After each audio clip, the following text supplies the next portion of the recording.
Orang yang beribadah dengan rasa butuh sudah menjadi sufi? Belum. Butuh itu baru salik, belum wasil, belum sufi. Sufi itu yang sudah usul kepada Allah. Salik ini dia lagi belajar berpindah dari beribadah karena terpaksa, karena kebiasaan, karena takut surga neraka, lalu menjadi habit. Akhir ada rasa butuh. Dia butuh ibadah apa butuh Allah? Itu beda. Dia memerlukan ibadah dia untuk menenangkan diri, atau dia sedang memerlukan Allah. Jika dia memerlukan ibadah untuk menenangkan diri, orang begini tersiksa sampai mati. Agama apa aja sama nih ya. Ada kawan saya lintas agama nih ketemu. Dia nggak bisa tidur kalau dia nggak ngasih orang duit, nggak bagi-bagi duit. Jadi kalau dia nggak punya duit, dia stres. Saya kok nggak ngasih orang? Berarti dia butuh amalnya, dia nggak butuh Allah. Itu beda, ya. Ada kawan kita, dia memerlukan sholat, bukan memerlukan zikrullah. Apa yang terjadi? Udah ada rukhsah ketika safar, nggak mau diambil. Lagi safar ada rukhsah nggak? Ada. Terus kata dia, nggak usah, ngapain rukhsah? Kan kita bisa sholat lengkap. Ini dia memerlukan ibadah, bukan memerlukan Allah. Allah kan bilang, ambillah rukhsahnya, baik jamak ataupun qasar, atau digabung jamak dan qasar. Udah jelas kita lagi safar, kita boleh menggabungkan dua sholat. Dia malah enggak, akhirnya berantakan acaranya. Pas jam sholat dia kemudian masuk lagi masjid. Bagus sih, secara zahir soleh, secara zahir. Tapi ingat, soleh itu bahasa Arab, artinya bukan orang yang suka ibadah. Soleh itu orang yang beramal sesuai dengan kondisi. Amila salihan, yang beramal dengan kondisi yang relevan, baru disebut soleh. Jadi ada orang beramal nggak tepat waktunya. Contohnya, lagi taklim, antum sholat 2 rakaat, itu nggak soleh. Saya pengen dapat pahala haji umroh, Ustaz. Taklim itu satu kalimat kita faham, membuat kita mengerti tentang Allah, itu lebih afdal daripada 100 rakaat, daripada sholatnya belum tentu juga khusyuk. Tapi kan jamaah sebagian beramal dengan nafsu, bukan beramal dengan ilmu. Ya, ya tahu nih masjid sini masih ada nggak begitu pas syuruk tahu berdiri berapa orang. Ya, kalau itu terjadi, mikir nggak antum lagi ceramah, yuk berdiri ah. Kalau ada 100 orang mikir begitu gimana? Bubar pengajian, nggak pakai ini nih, ya. Belum lagi pakai kolbu. Kalau pakai kolbu lebih dahsyat lagi. Emang bisa khusyuk orang lagi ngomong enti sujud? Pasti masuk omongan orang ke dalam sholat kita. Sok soleh tapi gak soleh. Soleh itu bukan amal banyak ibadah, itu bukan soleh. Soleh itu orang yang beramal sesuai dengan kondisi. Maka saya sering nanya ke teman-teman, kita lagi zikir, kata guru, kamu amalkan nih 40 hari, nggak boleh keluar kamar. Orang tua kita datang hari ke-39, gimana Pak?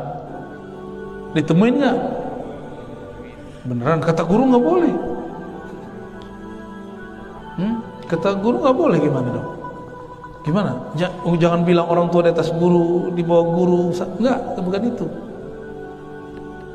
Silaturahmi terbesar siapa? Allah berwasiat agar kita ihsan kepada orang tua. Itu lebih kenceng tuh perintahnya daripada zikir.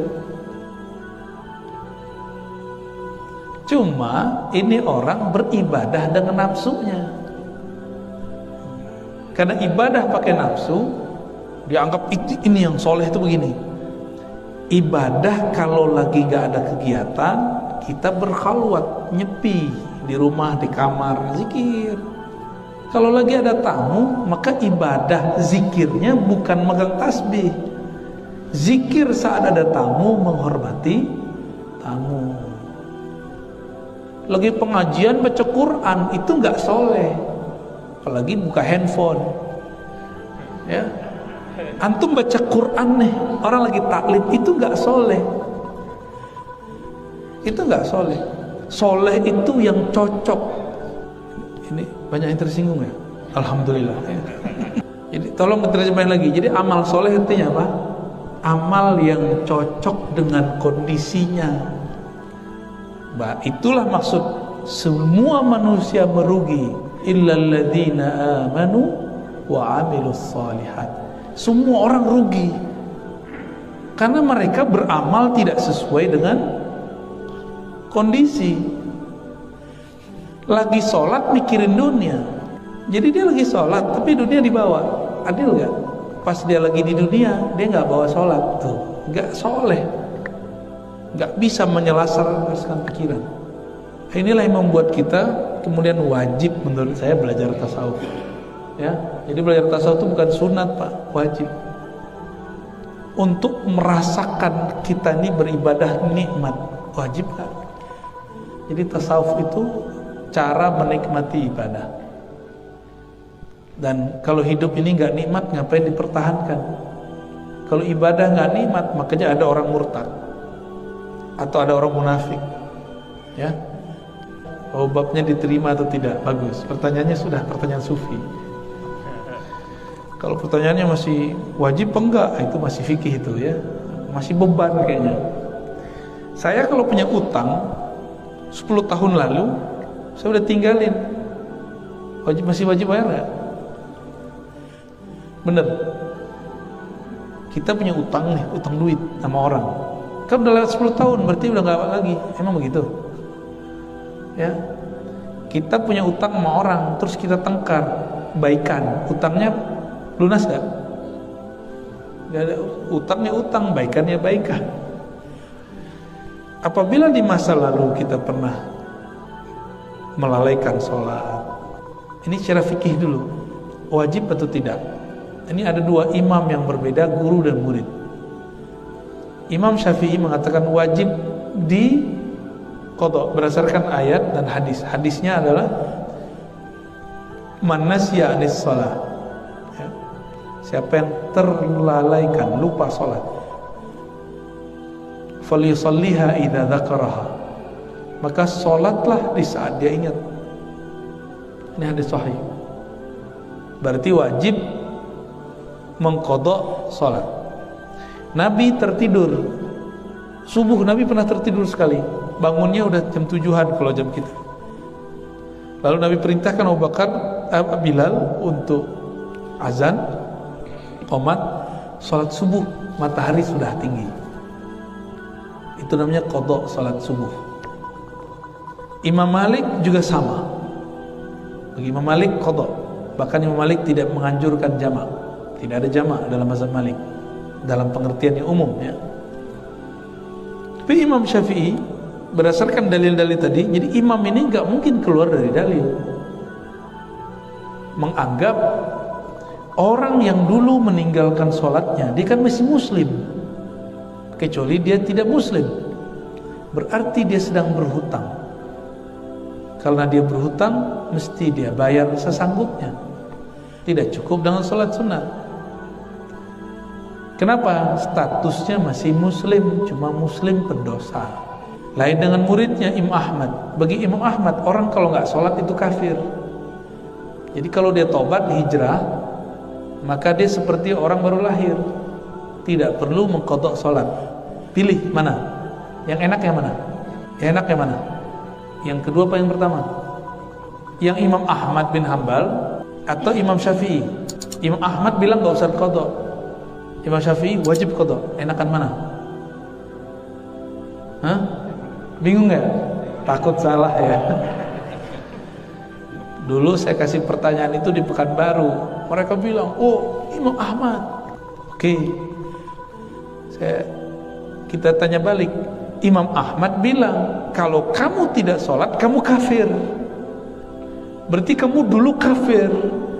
Ibadah zakatmu, puasamu, berbuat baik orang tuamu, nggak ada yang diterima, kafir. Gimana? Pilih Imam Ahmad. Imam Ahmad pakai dalil farqu bainana, perbedaan antara kita dan musyrikin as-shalah, salat. Dia pakai dalil itu. Tapi implikasinya kan gawat.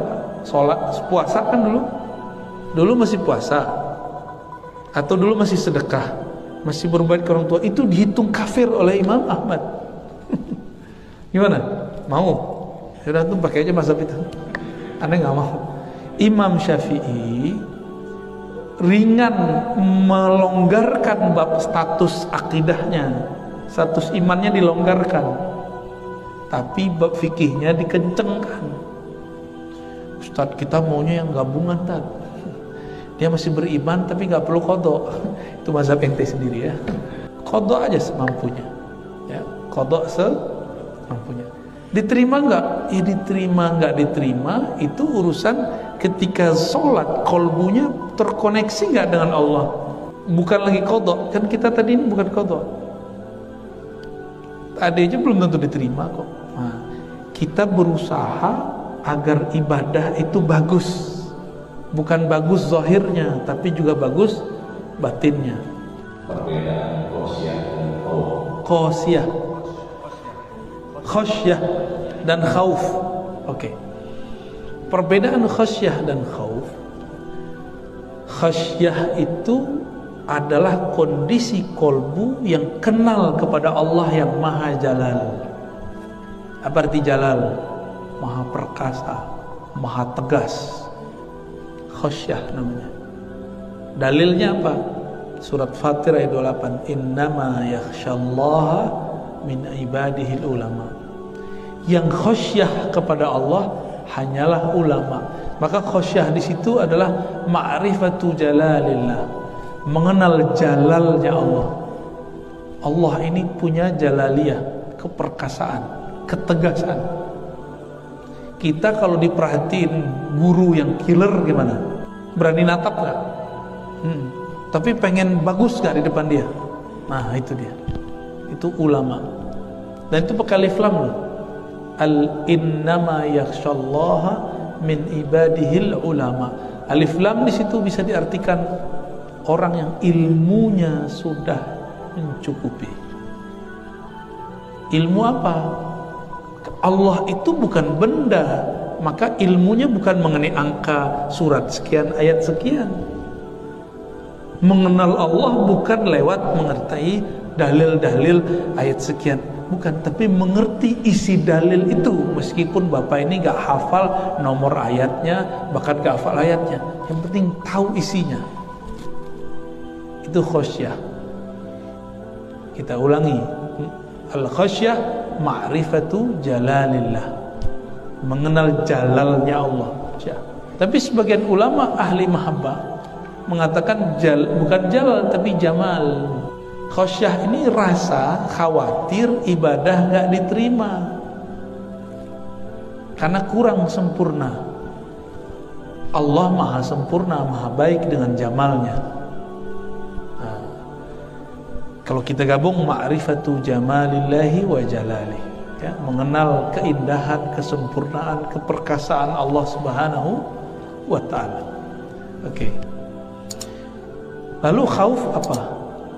Kalau khauf itu kondisi ruhaninya orang yang sudah khosyah.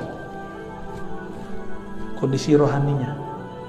Kebanyakan kalau sudah masuk ke bab ruhani, khauf itu diartikan sesuatu yang kadang-kadang negatif. Contohnya, ala inna awliya Allah la khaufun alaihim wa la hum yahzanun. Surat Yunus. Ketahuilah wali-wali Allah itu tidak ada khauf, tidak adalah mereka hazan. Berarti khauf di sini artinya apa? Tidak ada khauf, gundah gulana. Lawannya sakinah. Jadi khauf di situ artinya kegalauan. Jadi takutnya itu beda, takut karena galau. Kalau khosyah takut karena respect. Kalau khauf takut karena kegalauan, gundah. Ini beda khauf dengan khasyah. Udah ngorok-ngorok. Ya. Jadi kalau kita nih ada masa lalu menghantui, itu namanya khauf. Jadi khauf itu biasa digunakan kepada selain Allah, khasyah kepada Allah. Walaupun ada beberapa teks yang ambigu, ya. Kadang-kadang khauf ini diartikan khasyah, kadang-kadang khasyah diartikan khauf. Namun aghlabiyahnya, biasanya ini dipisah. Khauf itu agak lumayan negatif, tapi khasyah itu positif.